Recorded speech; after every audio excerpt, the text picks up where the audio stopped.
Hapon po sa inyong lahat. Pakibating katabi ng magandang hapon. Magandang hapon sa lahat ng mga nasa barangay na nakakapakinig ng ating banal na misa, sa lahat ng mga nasa tahanan na nagsisimba via online, at sa lahat ng nasa abroad, isang pinagpalang araw po sa inyong lahat. Kasama kayo sa aming banal na pagdiriwang dito sa ating parokya. Ngayong araw na ito, pinagdiriwang natin ang pagpapakasakit ng Panginoong Hesukristo. Pagdiriwang ng pagpapakasakit. Sa isang banda, kung maririnig ito, parang tila hindi magandang pakinggan. Pagdiriwang, pero pagpapakasakit, parang hindi maganda. Kailan pa tamang nagdiwang sa pagpapakasakit? Kailan pa tamang nagdiwang sa paghihirap ng iba? Hindi katanggap-tanggap na magsaya sa pagdurusa ng iba. Kung ganyan, natin titignan ang pagdiriwang nating ito, maaring ang tawag sa atin ay masochista. 'Di ba? Kung ganyan. Pero dahil tayo ay hindi nagdiriwang dahil sa pagdurusa ng iba, hindi tayo masokista. At kung tayo ay natutuwa sa paghihirap at naliligayahan sa sakit ng iba, ang tawag sa atin, sadista. Di ba? Pero hindi tayo natutuwa sapagkat naghihirap ang iba, hindi po. Ngunit, hindi itong dahilan kung bakit tayo nagdiriwang. Hindi tayo nagdidiwang kasi mayroong naghirap. Mayroong nagpakasakit. Hindi po. Hindi yan ang ating pagdiriwang. Pero, ito ang dahilan ng ating pagdiriwang. Ito ang dahilan ng ating pagdiriwang. Nagpakasakit, namatay, naghirap, iyan ang dahilan. At ang ibig ko pong sabihin, ito ang dahilan ng pag-ibig. Pag-ibig ang ating ipinagdiriwang sa araw na ito. Pag-ibig na kinayang harapin ang sakit, pag-ibig na sinuong kahit paghihirap, at pag-ibig na kayang mamatay. Ito yung ating pinagdiriwang. Pag-ibig ang dahilan ng kamatayan ni Jesus sa krus. Mga kapatid, ito po ang kwento ng pag-ibig ng Diyos sa tao. Pag-ibig na hinarap ang lahat ng sakit, hirap, alang-alang sa kaligtasan ng sangkatauhan. Pag-ibig na handang mamatay para ang minamahal ay mabuhay. Ulitin ko po, pag-ibig na handang mamatay para ang minamahal ay mabuhay. Sa ating unang pagbasa, ipinapakilala sa atin ni Propeta Isaías ang isang lingkod ng Panginoon na handang magdanas ng hirap, handang magdanas ng sakit para sa iba, kapalit ang buhay mula sa pagkakasala. Dagdag pa ni Propeta Isaías, siya yung lingkod na nasugatan ng dahil sa ating kasalanan at binugbog ng dahil sa ating kasamaan. Imagine nyo, isang tao ang nasugatan alang-alang sa iba. Yung tayo ang may kagagawan, pero iba ang nahirapan. Tayo ang may sala, pero iba ang nagdusa. Imagine nyo yun. Imagine mo yung, ikaw yung nagtrabaho, di ba? Pero, hindi mo napakinabangan ang iyong sweldo. Hello? Di ba? Ganyan yung mga breadwinner. Di ba? Yung ikaw yung nagpakahirap, pero sinong sumahod? Hello? Ikaw ba? O ang pamilya? Ayun. Diba? Ang sakit, di ba? No, ang sakit. No? Yung ikaw ang nagpakahirap, pero iba ang nakinabang.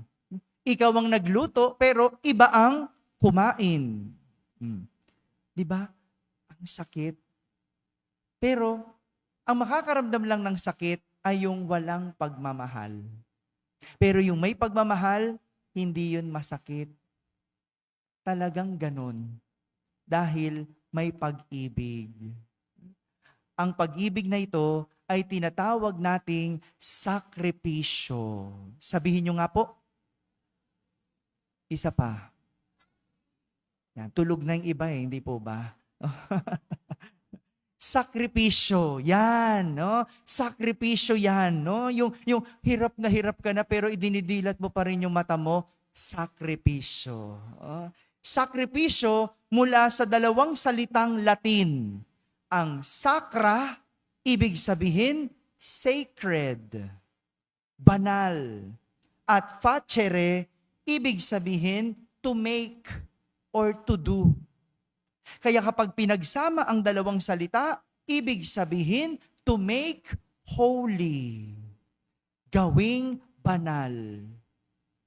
Isang pag-ibig na banal na nang dahil sa pag-aalay o pagbibigay at may ibang nakinabang. Kaya nga, ang tawag natin sa araw na ito ay Biyernes Santo. Biyernes Santo dahil ang araw na ito ay may isang tao na gumawa ng banal na pagkilos. Yung pag-aalay, yung pagbibigay ng buhay, alang-alang sa ikabubuti ng lahat. Kaya nga, ang sakripisyo ay gawaing banal. Kung gusto mong maging banal, magsakripisyo. Dahil ang sakripisyo ay gawain ng isang banal. Ito yung nagawa ng Diyos para sa atin. Ito yung nagawa ni Jesus para sa atin, ang magsakripisyo. Siya yung lingkod ng Panginoon na nagsakripisyo at nag-alay ng buhay gaya ng tinutukoy ni San Pablo sa ating ikalawang pagbasa. Siya yung walang iba na ginawa kundi magbigay ng buhay. Bagamat anak ng Diyos, natutunan niya ang kahulugan ng pagsunod sa pamamagitan ng pagtitiis, pagsasakripisyo, at pagbibigay ng buhay alang-alang sa kasalanan ng iba. Ito po ang pinagdiriwang natin sa araw na ito, ang pag-ibig ng Diyos na handang mamatay para ang sangkatauhan ay mabuhay. Hindi po ito malayo sa mga maliliit nating kamatayang nararanasan araw-araw sa buhay.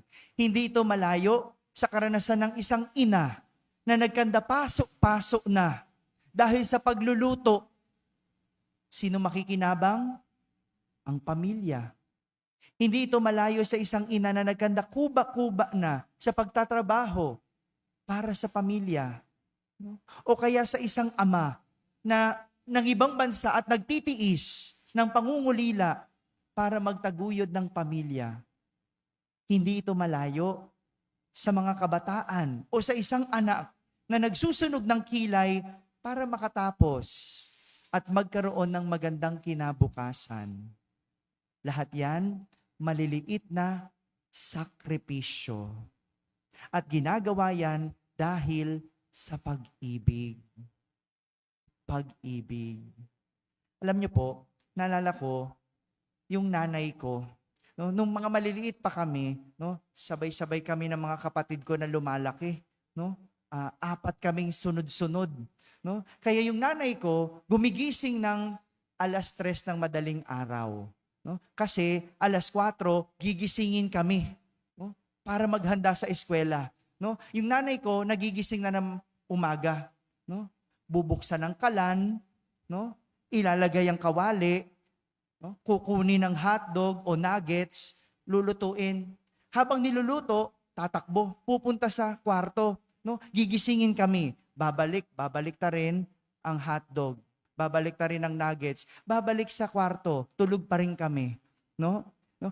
Bubuhatin. No? Madalas binubuhat ako. Pati yung bunso namin kapatid, bubuhatin. No? Dadalhin sa kainan. No? Pagkatapos, nanay ko gagawin, magsasaing. No? Aalisin ang hotdog sa nuggets na nakalagay sa kawali, no? Magsasaing. Habang nagsasaing, no? Paliliguan kami. No? Pinaliliguan kami ng dalawa kong kapatid kasi yung dalawang nauna medyo malaki na. No? Paliliguan kami. Habang sinashampoo, babalik sa kusina. No? Titingnan kung magpiprito naman ng itlog, babalik uli doon sa sa CR, no? Titingnan kung tapos na kaming maligo, pupunasan, tapos babalik uli sa kusina, no? Titingnan yung kusinaing okay na ba? Babalik uli, tapos ganon-ganon siya, no? Ganon-ganon, balik-balik. Sakto, 5:00, tapos na ang lahat. Nakahanda na ang lahat. 5:00 ng umaga, luray-luray na yung nanay ko. No? Ang tatay ko, alam nyo nasan? Tulog. Sa loob ng 10 taon, ginagawa iyon. Buong elementarya, no? Grabe, no? Hindi ko maisip kung paano nagagawa iyon. Walang iba kundi sakripisyo. Sakripisyo. Kaya nga, nung ako ay namimili ng chalice na gagamitin sa aking ordinasyon, kung mapapansin ninyo yung chalice na ginagamit ko, ano yung nakikita nyo sa chalice? Napansin nyo ba? Yung chalice ko, may ibon. No? Yung ibon na yon, ang tawag doon, pelican. No? Ang ibon na pelican ay ibon na nagsasakripisyo. Bakit? Kapag oras ng kagipitan, ang pelican ay ibinibigay ang sarili niyang dugo para ipakain sa kanyang anak. Ibinibigay ang dugo para mabuhay ang anak. Hindi ba yan ang ating Panginoong Hesukristo? Ibinigay ang sarili niyang buhay. Ibinigay ang kanyang laman at dugo para tayo ay mabuhay. Yung chalice na yon, paalala sa akin na magsakripisyo. Bilang pari, ako ay inaanyayahang magsakripisyo. Ang pagpapari ay pag-ibig na handang mahirapan, pag-ibig na handang masaktan, pag-ibig na handang mamatay para ang iba ay mabuhay. Amen. Amen.